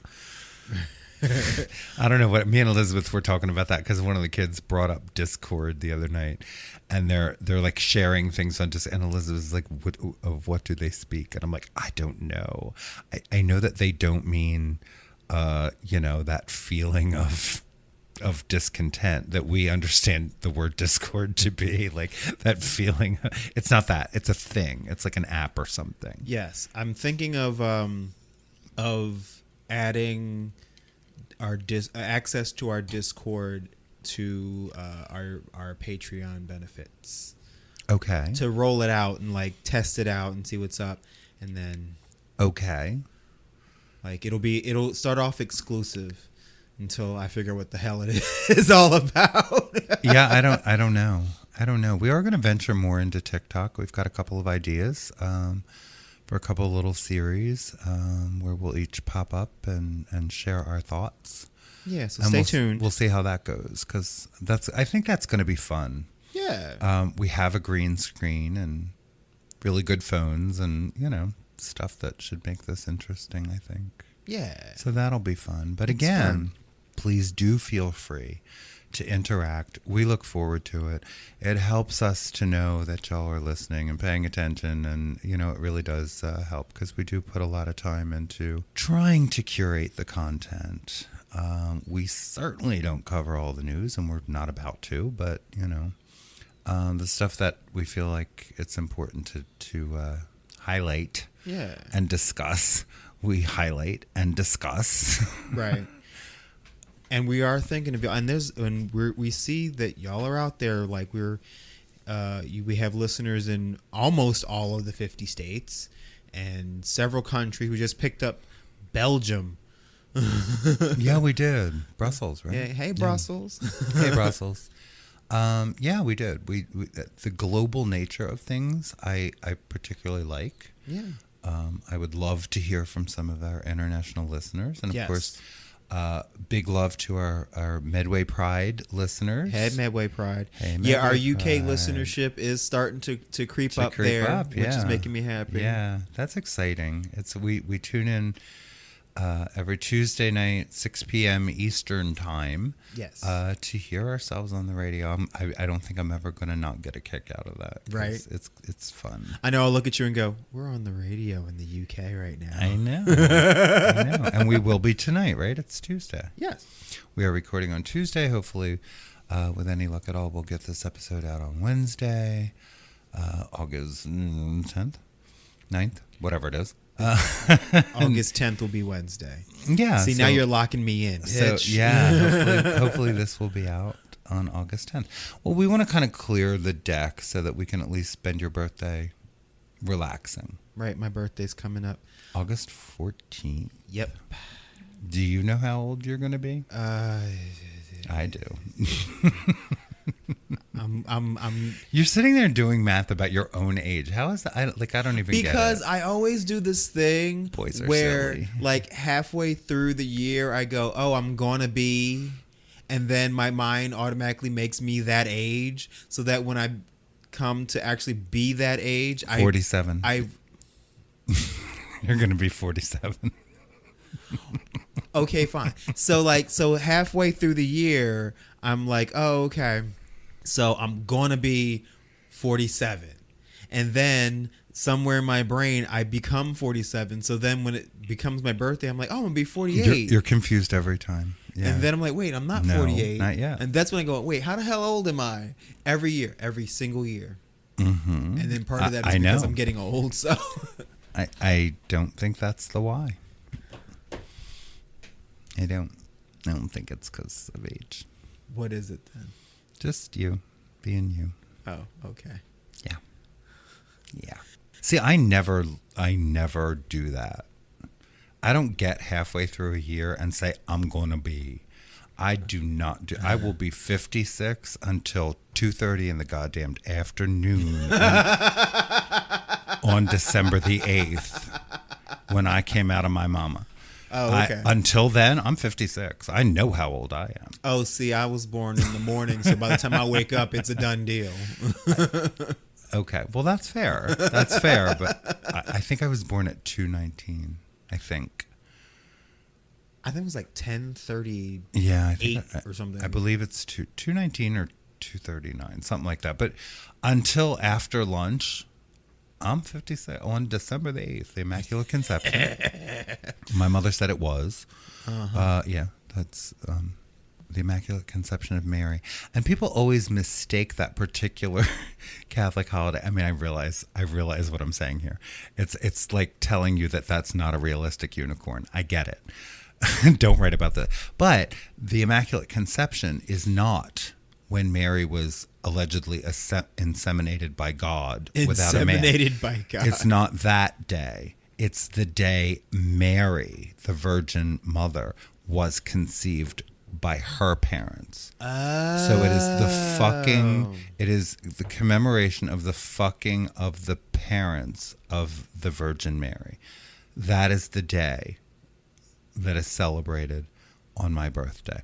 That and the assassination of John Lennon. That was how I Well, that's not celebrated. Well, not celebrated, but memorialized. Also Right. on my birthday, another way to remember it, because I spent my 15th birthday in front of the television, just in horror. Right. The day that John Lennon was killed. Yeah. Yeah. It's so funny that I talk about my age openly now. I never did. I like always left it, whatever. I remember I used to just mess with my kids all the time about how old I was. And it was like, I don't know why. I don't know why. The fun we have when we have children and no money, I don't know. But it was like, my daughter was like, how old are you going to be? And I'm like, 30. No, you're not. Like I was turning 37, but I had her so twitched, like, you're going to be 35. And I'm like, all right, you got me. Like I still shaved 2 years. I don't know why. I don't know why we do that. I really don't. Because I guess, at this point, I'm just like, you know what? 56. Right. 57 at the end of this year, but not until after 2:20 in the afternoon. Well, I'm finna be December the 8th. So I know how old I'll be. I'm finna be 47, and I'm fabulous, and I don't give a fuck what anybody says. Well, there you go. You are. So there. You are. I Period. mean, there are certain technological things that I am not as advanced in as those of you who are younger and care more than I do. But that's life. I'm good with it. I'm good with it. I know the microphone works. I have Right. I have mastered the smartphone, and my reading skills are mwah, Right. chef's kiss. So I'm good. I'm good. Every time I go to do something on my cell phone, and you're like, there's another way to do that. I'm like, stop. Just I know, because stop trying to retrain me. When you do things the long way. It doesn't matter if it's the long way. It doesn't matter. You do things the long way. You do things like load the dishwasher the long way. And it drives me nuts too. So, maybe we'll form a bit of a truce here. Whatever. Stop trying to save me a millisecond, and I'll do my best to stop trying to save you a half an hour. How's that? Love you. Anyways. God damn it. There's some pop culture stuff here, right? I had a big old nostalgia boost this weekend when we watched Trainwreck. Yes. Which was a documentary about Woodstock 99. Which was, by the way. But not quite as bad as Firefest, which is a whole nother documentary. Well, because but- the Fire Festival happened. no. Woodstock. Woodstock actually happened. Woodstock 99 actually Yeah, Woodstock happened. 99 happened. Fire Festival didn't happen. Didn't even happen. So, but Woodstock 99 was not, shall we say, seamless. I remember seeing it in real time on MTV because in 1999. Yeah, they were broadcasting. Right? Yeah, I was watching it on MTV, and I was just going, "Wow, this is insane." And you know, they didn't even scratch the surface in what was actually happening. Like, this documentary was crazy. It really was. Yeah. Oh my God! Like, they were not ready for the drama that they unleashed, and everything was so corporatized, and it was 1999, and people were like ready to burn shit down anyway. And I kept telling you, like, I have a former friend who actually, he and his brother went to Woodstock 99 to be food vendors. So they were two of the dudes selling the $4 bottles of water. That became $12 on the last day. Yeah, and it was like, and then watching this documentary, I'm like, oh my God, that completely explains everything about There was a riot over food and water, Well, yeah. among other things.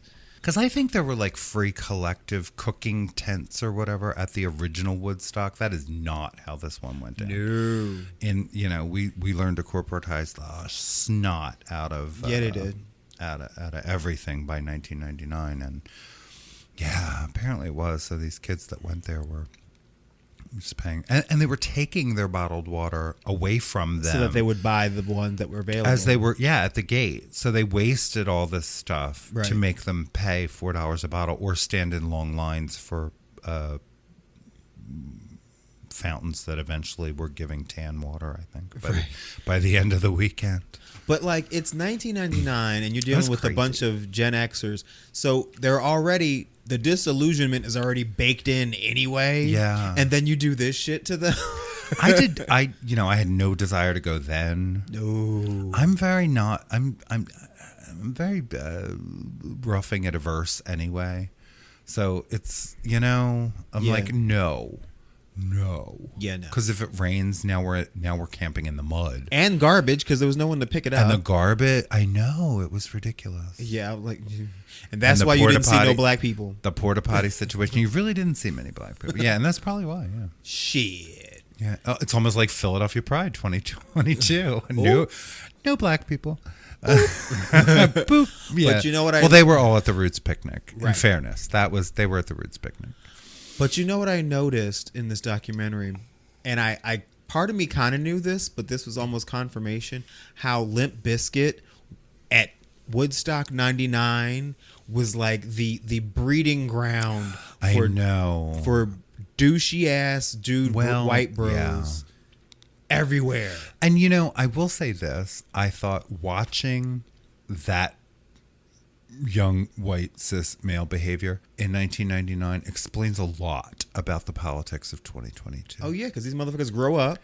And now they're in Congress. Yeah. And it's no better. It's no better. Their behavior, they have not learned a thing. Yeah, they went from being one of the people losing their shit when Fred Durst was like, when this song kicks in, I want you to kick in. And now they're kicking and in they Congress. did. Yeah. Right. They set stuff on fire. Yeah.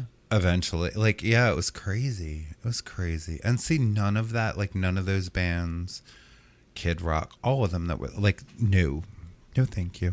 Even the Red Hot Chili Peppers. I mean, That's the part that cracked me up when shit started going way left and south on the last night and shit was on fire, and they sent the Red Hot Chili Peppers out there to calm the crowd down. When you want a voice of reason, you do not send out Anthony Kiedis and Flea. That is not what you do. You don't. Flea was butt ass naked for their entire set. Yep.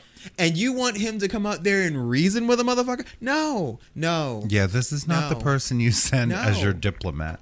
No. No, but they did, and yeah, it didn't go well. Imagine that. Let me send the people whose only costumes are socks on their penises. They know the way. They know how to calm the crowd. Turns out they did not. They did not. They did not. Oh shit. So yeah, check out Trainwreck, the Woodstock '99 documentary on Netflix. It's a hoot a holler and a half. Speaking of Netflix, because we didn't write it down here, we just watched Russell Howard. Oh yes, y'all. Yeah, we discovered a new favorite comedian. I am gonna say this. Oh, I'm gonna say this. Say it, girl. He hit all the groups. He is riotously funny. Yes, British comedian. Now, there are 2 specials. He has 3 Netflix specials, I believe. A comedy special from maybe 2017. Yes. And then there's a pair of, I think they were released at the same time probably and very recently. One is a documentary. Yes. Sort of about him getting through the pandemic, which was very good and very interesting. But then there's the comedy special from 2022, whose name... Or 2021. Whose name I am blanking. Was that Lubricant? Lubricant. Or Lubricate. Lubricant. Yeah. Is the new one Lubricant or was the old one Lubricant? No, the old one was Calibrate. Okay. Anyway. First of all, I haven't laughed like that at a comedy special in a while. Yeah. It felt so good to laugh that hard for that long. Yeah. Now, this white 40-year-old British comedian managed to mention trans people and not punch down. And still be funny. He made fun of himself. He made fun of dudes. I'm not going to blow the punchlines because I really do want you to watch it. But not once did he punch down at the trans community. And I was like, that, Mr. Chappelle, is how it's done. Yeah. When you don't intentionally punch down at us, that is how it's done. And he's funny. He's that perfect blend funny of he's smart, he's funny, and he's silly. That's like the trifecta for me. And we sort of had he is silly, but not dumb. I guess I kept trying. I still don't have the right words, but he's not like slapstick silly. No, well, see, for me, silly has a cleverness to it because you've got to be able to like be that. Yeah, he's the uncle or that teaches you dirty words. Right. Like I tell this story all the time about my cousin Joni, who was, I called her Aunt Joni because she was old. But she was funny. She was a naturally funny human and she loved kids. And she's the one that would teach little me the Hungarian curse words. Right. And then tell me to go ask my grandmother. Right. Or tell me to go say it to my grandmother. And I would say, nanny, nanny, nanny. And I would say whatever it was Joni just taught me. And my grandmother would just look over my head and go, Joni. She'd go, what? Aunt Betty, what? What? Don't do that. And I and finally she would tell me what she taught me to say. And I would laugh. Yeah. Ask her for low facade on jelly bread. And I'm like, what? Low facade on jelly bread. And I went and asked Nanny for it. It's a penis. It's Hungarian. It's penis. I asked my grandmother for a dick sandwich. Yeah. Flash forward to now when you have the recipe. Right. Yeah. Prescient. But yeah, Nanny would just like she would never get mad at me because I was just trying to learn the language of my people. Right. Yeah, but she would yell at Joni. It was fun. But he's that uncle. Yeah. Like he's that fun, funny, crazy, plays with kids, is a kid.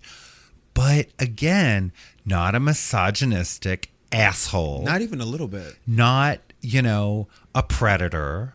Not nonsense. And not punching down at the queer community or the trans community in order to be funny. Right. So for all of the aging comedians who insist that they can't say anything anymore, I'd like them all to take the master class that is Russell Howard. Yes. Watch that shit and take note. Yeah. Because it doesn't have to be your ugly way to be funny. Right. You're just mean. There you go. Yeah. So I highly recommend. Me too. All three of them. But really, this last comedy special was just superb. Just so fun. And like where your sides and your belly hurt. Right. But you want more. Right. By the time you're like, you can't believe it's over. Shea Coulee is going to appear in the upcoming Marvel series Ironheart, which makes me so happy. So Ironheart is about... Who is Shea Coulee? Shea Coulee is a drag queen slash actress slash musician. Actress or actor? Yes. How does this person identify? I don't know anything about this particular person. They are, far as I can tell, a cisgendered male who does drag. So the gay drag queen. Yes. Gay man doing drag Yes. queen. Okay. I just don't know. Oh, I don't know the Shea name. Coulee was on season 9 and lost of drag. I'm sorry, RuPaul's Drag Race. Oh, that. Well, see, I don't watch that crap. Right. That's why I don't know. Go ahead. We like Shea Coulee. Okay. She is black excellence. Okay. Anyway, Good. I just didn't know. yeah. So Ironheart is a Marvel series. Ironheart is about a 15-year-old black girl who is a super genius.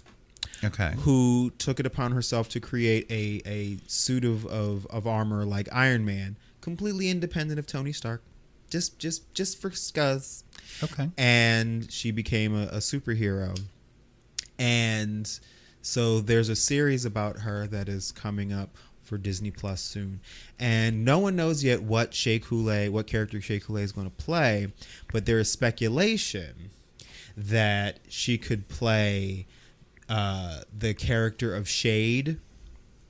Shade is a drag queen who exists in the Marvel Universe. Okay. That would make sense. Right. A drag queen mutant. Her power is she can access the dark force and teleport places, and she channels it through the use of her big fan. This is like half the drag queens I know. I know. And so we don't know that that's who Shay's going to play, but that would be, the obvious choice. But It would be. she's also an actor, so it doesn't actually matter who she plays, Right. But But that's the likely role. right. Okay. And I'm just excited because I like Shea Coulee. I like queens that are also smart and So do I. legitimately talented. So do I. And she can sing and dance and act, and Yeah. she's just great. We like her. Yeah, me too. That's why I don't watch Drag Race. Because I like all those things too. We'll see. You missed out on the winter season. I know. I didn't miss out because you made me watch most of the That's true. excerpts that you thought were good. Yes. So I saw the whole friggin' season in like 20 minutes. And I'm not going to go into that because in the episode notes for our happy hour. Oh, the part where you're wrong? Wait, is that what you're talking about? No. You don't want to talk about how you're wrong? No, and fuck you. In the episode notes for the happy hour, that's it. Patreon exclusive. I did mention that I got my feelings on Drag Race out of me finally, so I'm not going to go into it anymore. I said it. I'm done. No, yeah, now's the time. Because So anyway, because I'm right, and everyone you have asked agrees with me.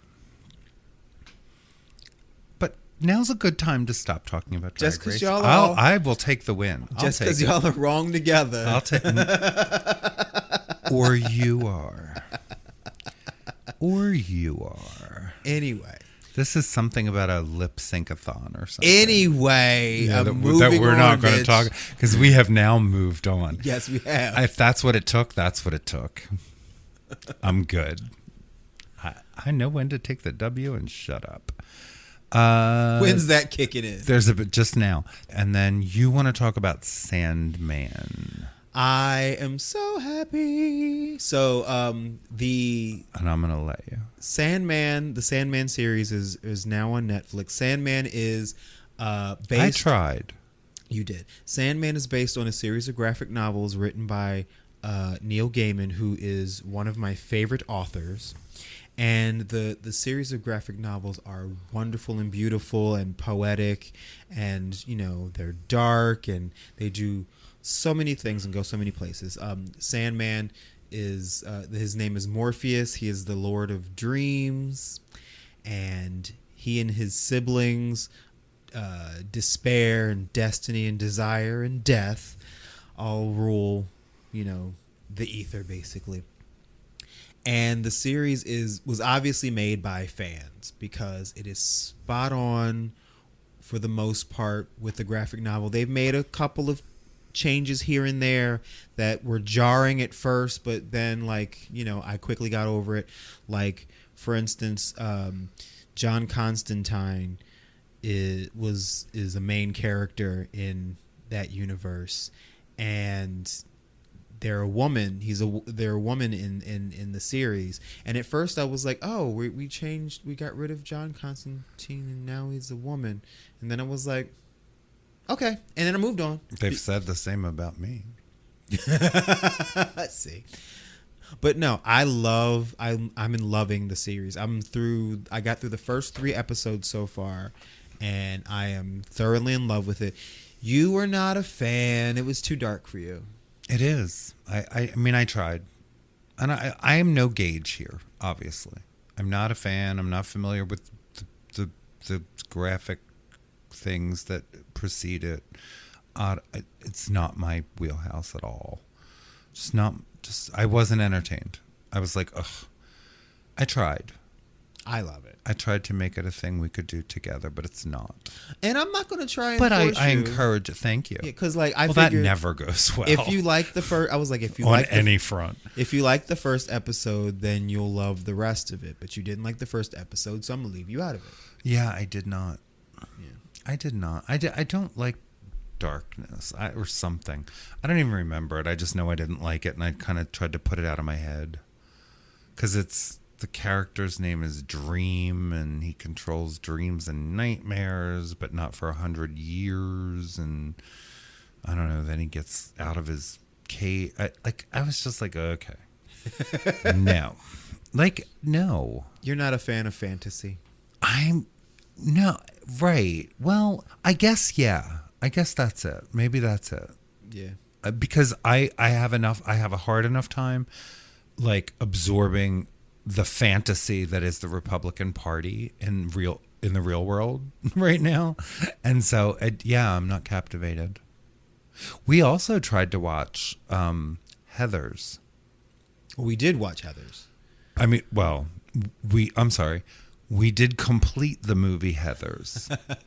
Yeah, last night. Based on the recommendation. I still don't get it. Of our friends over at Nefarious Nightmare. Yeah, and I mean, I've seen it 11,000 times. You said. Yeah. I don't know how. I mean, I did the once, and Courtney, you're really sweet, and I like you. And we will come back on your show anytime. I tried. I did not enjoy it. I will say... But I'm also not... If that's dark comedy, I'm just not a fan. I will say that watching it this time, I was actually aware of how badly that movie has aged. I would agree. Yeah. Yeah, the inherent homophobia was not entertaining at all. Well, you figure it was 1988. 9. But still, yeah. Still. Yeah. Yeah. I was just... not my cup of tea. I tried, because we were talking about the movies that we love. And she loves that movie. And she should continue to do so. I don't get it. All I know is "fuck me gently with a chainsaw" will always be in my lexicon, and no one can stop Well, me. I know all of the quotes that you repeat. And what is your damage? But, yeah, I did not enjoy that movie. No, you didn't. Yeah. And that's okay. You're alone. Didn't. I was like, okay, is it over? Is it over yet? Is it over yet? Okay, good. Credits. But Yeah. Christian Slater was so beautiful. I mean, yeah, but And it I was, think it was that- such a screwed up role. And I think that played a big part in the popularity of that movie. You got to look at maybe Winona Ryder and Christian Slater. Okay. Yeah, but they were doing that. So, I'm just saying. I was the right age for that because all I needed was to be able to look at them. I'm not a movie critic. No one's ever paid me to critique a movie. I follow and Christian Slater. Probably never will. Like, I get that. I followed Christian Slater through a lot of shit just so that I could look at him. In fact, I followed a lot of people through some shit just so that I could look at them. I guess I never really did. Unless I also liked what they were doing. I'm like, Like I watched Fast you and might the be Furious. pretty, but you got to have more than that. I watched Fast and the Furious just so that I can look at Vin Diesel a little bit more. See, this is actually a compliment to you if you were listening. Because you keep me interested. Oh, well, thank you. You're not just pretty. I appreciate You do things that don't annoy me. I do. More often than not. Right. Well, good. And so I remain interested. and that is also how I watch pretty people in movies. Oh, okay. I'm like, okay, if you do stuff that I'm like entertained by, and I love to be entertained. I guess maybe I'm not easily entertained. Well, let me just say. There are just certain genre that just not my thing. Both. Not my thing. I lived through a childhood full of trauma. I don't need it manufactured for me. I don't need to manufacture adrenaline. I don't need to have hypotheticals posed. It was bad enough. I'm here. I got through it. Yeah. Well, I'll just say that Vin Diesel was not pretty enough for me to watch more than the first Fast and the Furious movie. Because, that was bad. That was bad. See? That was bad. Well, we went on to have the conversation of 80s movies that I adored, and there were several. That was not one. But I didn't watch it at the time. I love it. Just didn't. The same decade The Color Purple came out. I'm just gonna shake my head. I mean, yes, Color Purple is a fabulous movie, but it's a brilliant film. Yeah. you don't do the popcorn. But I'm saying films like I we do. made a point of going to the movies to see The Color Purple in 1985. That's who I am. But you tend to poo-poo the popcorn flicks, like not all of them. Most of them. Yeah, probably. Not all of them though. Like I liked Breakfast Club. I was okay with that. I think I liked Pretty in Pink. Like there was some of that bubblegum genre that High Fidelity, I think I was good with that. What else? Like there was some of that, but I did not like others. Yeah. Oh well. You're allowed. Yeah, and it's it is what it is. What else? I'm so thankful for the Great British Baking Show. I know you. I'm are. so happy for being turned on to British competition television. It's so much more civilized. It is fun. I enjoy it. There's camaraderie among the contestants. They're sad to see one another go. Yeah. It is not the cutthroat that is most of, competition American television at all. And I enjoy it. I actually enjoy watching it. I also enjoy it. Yes. Yeah, it's fun. I'm like, this.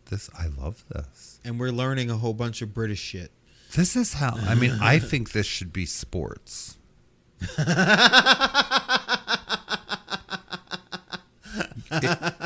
I do. Like, pay them a living, I guess, if they're real good at it, but just pay them a living. And if they want to play their sports and the people that like to watch sports can watch, and then give them a fancy jar at the end for the winner.